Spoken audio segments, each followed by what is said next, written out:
제가 31년 전 대학에 진학을 할 때 저는 거기에 하나님의 섭리가 있다고 믿었습니다.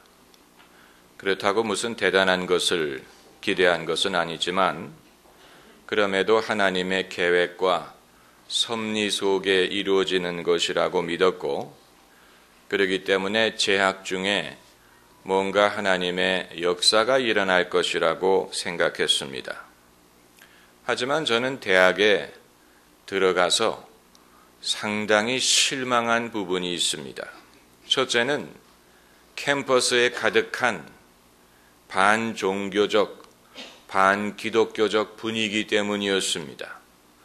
부모의 간섭을 떠나서 학생들만의 세상에 도착했기 때문에 이제는 종교적인 틀에 얽매이지 않고 마음껏 놀아야 된다는 분위기가 팽배했습니다. 거기까지는 이해할 수 있습니다. 하지만 거기서 한술 더 떠서 종교는 주관적인 것이고 나의 가치관을 남에게 주입하는 것이기 때문에 객관적이고 학술적인 사람이 되기 위해서는 신앙을 배척해야 된다는 그런 생각, 기존의 종교 가르침에 대해서 저항적이고 비우호적인 분위기, 이러한 분위기는 예수님을 믿는 저의 숨통을 막아버리는 것과 같았습니다. 그리고 두 번째로 제가 실망한 이유는 소위 명문 대학의 명성 있는 교수들 중에 예수 그리스도를 경외하는 사람을 찾아보기가 어려웠다는 사실입니다.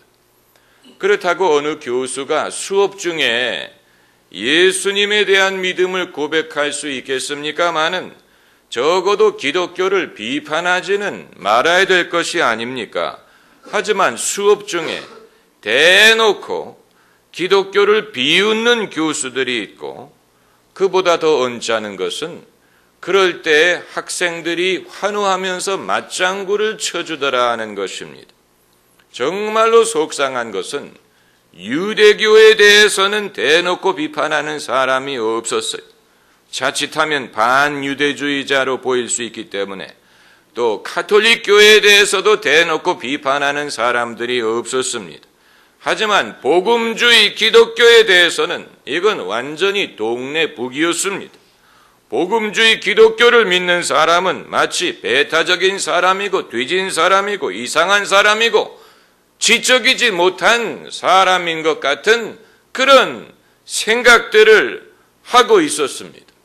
소위 지성인들 세상에 예수 그리스도를 경외하는 사람을 찾아보기 힘들었다는 사실은 저를 분개하게 만들었고, 저의 신앙에 전투적이고 투쟁적인 요소가 있다면 그건 제가 오랜 세월 동안에 기독교에 대해서 적대적인 틀에서 신앙을 고수해야 했기 때문입니다. 이와 같은 경험은 저로 하여금 영적으로 강인하게 만들어 주었고 스스로 서는 법을 터득하게 해 주었습니다. 다시 말하면 저의 신앙을 지키고 신앙을 변증하기 위하여 누구를 의존하지 않는 법을 배웠다는 얘기입니다. 가정의 분위기를 의존하지 않고 친구의 도움을 의존하지 않고 심지어 교회의 도움마저도 의지하지 않았습니다. 그 말은 무슨 말이냐면 가족이 주일이면 같이 교회에 가는 것이기 때문에 따라가는 식의 교회 출석이 아닌 스스로 교회를 찾아가서 예배드리는 법을 배웠다는 것입니다. 그래서 저는 여행 중이라도 해외 언어 연수를 갔을 때에도 유학 중에도 어디를 가든 주일이 오면 제가 스스로 예배당을 찾아가서 예배를 드렸습니다. 한 번은 프랑스 파리에 가서 대사관에 가서 한인교회가 어디 있는지를 수소문해서 주일 예배를 찾아간 적도 있습니다. 그런데 제가 발견한 것은 이와 같은 사람들이 흔치 않다는 사실이에요. 교회를 의존하지 않는 법을 배웠다는 말은 무슨 말이냐?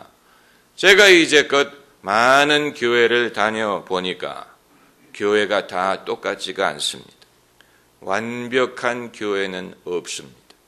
이것이 맞으면 저것이 맞지 않고 저것이 맞으면 이것이 맞지 않습니다. 사람들의 모임이다 보니까 저의 모든 필요를 채워줄 수 있는 교회는 이 세상에 존재하지 않는다는 것을 발견했습니다. 그럼에도 불구하고 교회는 교회는 하나님의 교회요, 예수 그리스도의 신부요, 예수 그리스도의 몸입니다.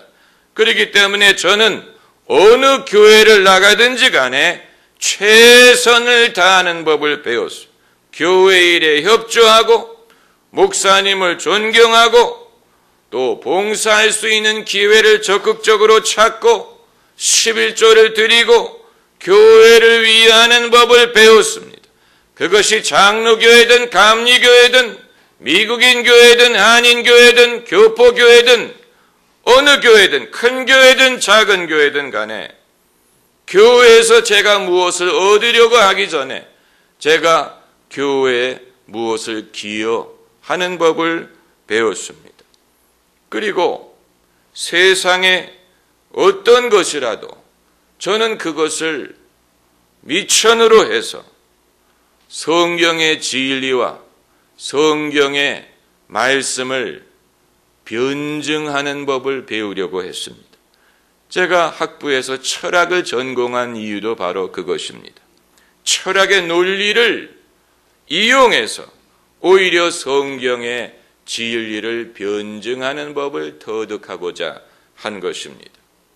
여러분, 사람들이 하나님에 대하여 예수 그리스도에 대하여 의구심을 갖는 이유는 그들이 많이 알기 때문이 아니고 충분히 알지 못하기 때문에 그런 것입니다.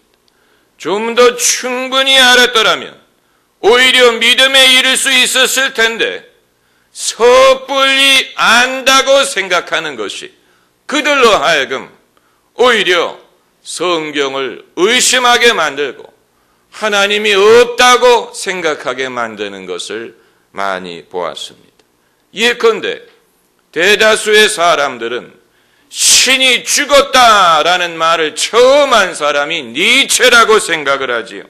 하지만 이 말을 처음 한 사람은 니체가 아니고 마틴 루터의 아내 캐타리나입니다. 캐타리나가 자기 남편 마틴 루터가 너무 낙심한 모양을 보고는 내 믿음의 남편 마틴 루터가 이렇게 낙심하는 것을 보니까 하나님이 돌아가신 모양입니다. 이 말을 한 것이 하나님이 죽었다라는 말의 시조가 됐어요. 하지만 그 말을 들은 루터는 다시 용기를 내서 종교개혁 작업에 성공을 하고 하나님이 돌아가신 것이 아니고 살아계시다는 것을 증명했습니다. 그러니까 애초에 신이 죽었다라는 말을 한 사람은 오히려 자기 신앙의 재기를 하고 승리를 거두었는데 섣불리 그 말을 주워들은 사람은 정말로 하나님이 죽었다고 생각을 하고 영혼의 절망에 빠져버린 것입니다. 여러분, 어떤 대형 사고가 났을 때 생존하는 사람이 있고 죽는 사람이 있지요. 죽는 사람을 우리가 탓할 수는 없습니다마는 똑같은 대형 사고에서 왜 누구는 살고 왜 누구는 죽는가? 때로는 신기할 때가 있습니다. 그런데 신앙도 대형 영적 사고가 났는데 결과로 신앙을 잃어버리는 사람도 있고 오히려 신앙을 얻고 회복하는 사람도 세상에는 있습니다. 똑같은 환경인데 누구는 신앙을 잃어버리고 누구는 오히려 신앙을 지킵니다. 미국 공화당 대통령 후보가 되고자 하는 사람 중에 허먼 케인이라는 사람이 있습니다. 재미있는 사실은 그가 흑인이라는 사실. 미국의 대부분의 흑인은 민주당 성향인데 이 사람은 흑인인데 공화당이고 공화당 대통령 후보가 되려고 합니다. 몇 년 전에 허먼 케인이 간암 수술을 받았습니다. 그런데 그의 주치의의 이름이 로드였고 그의 간호사의 이름이 그레이스였고 그리고 배를 짤 때 J자 모양으로 쨌다고 합니다. 이 모든 사건에서 허먼 케인은 하나님의 흔적을 발견했다고 말했습니다. 왜냐하면 주치의의 이름이 주님이란 뜻인 로드고 간호사의 이름이 은혜라는 뜻인 그레이스고 그리고 배에 짠 흔적이 예수님의 첫 글자인 J, 지저스의 J자이라는 사실에서 하나님이 뭔가 함께 하시는 증거를 본인이 느꼈다고 말을 했고 그 수술 이후에 그가 건강을 회복하고는 대통령 후보가 되려는 꿈을 가졌다는 것입니다.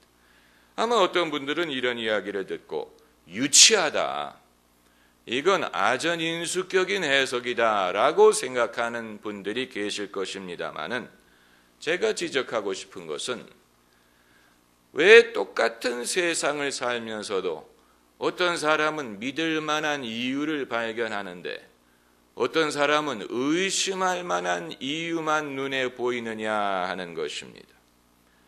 결국 사람은 자신의 선택과 자신의 영혼에 대해서 책임을 질 수밖에 없다는 얘기가 되는 것입니다. 마치 예수님이 십자가에 달리셨을 때 한 강도는 예수님을 저주했고 한 강도는 예수님을 신뢰했습니다. 똑같은 여건에서 똑같이 십자가에 달려 죽지만 한 사람은 예수님을 저주했고 한 사람은 예수님을 신뢰했습니다. 저주한 사람이 왜 저주했느냐를 알 필요도 있지만 신뢰한 사람은 어떤 이유로 예수님을 신뢰했느냐, 이것을 우리가 알 필요가 있는 것입니다. 소돔과 고모라가 유황불로 멸망할 때 대부분의 사람이 죽었지만 롯은 거기에서 건짐을 받았습니다. 어떻게 다 유황불에 죽었는데 롯은 살아남을 수가 있었느냐, 이것을 우리가 성경에서 발견해야 되는 것입니다. 또 가나안 사람들은 우물을 팔 줄 몰랐는데 이삭은 어디를 가든지 우물을 팔 수 있었다고 했습니다. 어떻게 남은 우물을 팔 줄 모르는 환경에서 이삭은 어디를 가든지 우물물을 팔 수 있었느냐, 이것을 우리가 알아야 되는 것입니다. 또 애굽에 장차 7년의 흉년이 있어서 온 나라가 멸망하게 될 것을 아무도 알지 못했는데 요셉만이 그것을 미리 예언하고 나라를 구원하고 자기 집안을 구원할 수 있었느냐, 이것을 우리가 성경에서 터득해야 되는 것입니다. 이것이 오늘 설교 본문과 무슨 상관이 있습니까? 염려하지 마세요. 얼마든지 상관이 있습니다. 오늘 본문은 예수님에 대한 이야기입니다. 많은 사람들이 예수님을 믿기 힘들어하는 이유는 예수님이 우리와 다른 점을 부각시켰기 때문입니다. 예수님의 기적, 예수님의 신성, 예수님의 거룩함, 이런 것만을 강조하는 것이 예수님에 대한 믿음을 자아내기보다는 예수님을 신화로 여기고 미신으로 여기고 성경의 기록을 신뢰하지 못하는 그런 결과를 낳는 경우도 있습니다. 과잉신앙은 사람들이 예수님을 아는데 오히려 걸림돌이 될 수 있습니다. 신학의 옷을 입으신 예수님은 과장된 부분이 있습니다. 실제 예수님과 거리가 많습니다. 그러다 보니까 과잉 신앙은 오히려 예수님에 대하여 더 많은 질문을 낳고 믿음에 도움이 되지 못합니다. 예컨대 예수님은 화장실에 가지 않으셨을까? 무슨 그런 무식한 소리를 합니까? 화장실에 가지 않는 사람이 어디 있습니까? 예수님은 전지전능하셨을까? 그런 무지한 소리가 어디 있습니까? 예수님이 전능하시다면 사람들이 어떻게 예수님을 죽일 수 있습니까? 예수님이 전능하시다면 어떻게 손에 못을 박을 수가 있습니까? 어떻게 옆구리에 창을 찌를 수가 있습니까? 예수님이 전능하시다면 예수님이 왜 목이 마르고 줄이고 피곤하고 때로는 고민하십니까? 또 예수님이 전지하셨다면 혈루병 걸렸던 여인이 예수님의 옷에 손을 댔을 때 못하러 예수님이 누가 나를 만졌느냐라고 물어보셨겠습니까? 나사로를 어디에 두었느냐고 왜 물어보시겠습니까? 아들도 모르고 그 때와 그 날과 그 때는 아들도 모르고 아버지만 아신다라고 못하러 말씀하셨겠습니까? 예수께서 전지전능하셨다면 못하러 성령의 은사가 필요하셨겠습니까? 그러나 예수님이 초자연적인 역사를 행하실 수 있었던 이유는 성령의 은사에 힘입었기 때문이지 당신이 전능하셨기 때문은 아니에요. 그러므로 예수님은 30세가 되실 때까지 공생애를 시작하지 않으신 것입니다. 이 모든 것은 불경스러운 말이 아니고 예수님을 제대로 아는 것입니다. 그러면 예수님이 하나님의 아들이시요 하나님이라는 주장은 무엇을 뜻하느냐? 그건 예수께서 이 땅에 오실 때 그 모든 특권을 버리고 오셨음을 말하는 것입니다. 빌립보 2장 말씀 그대로입니다.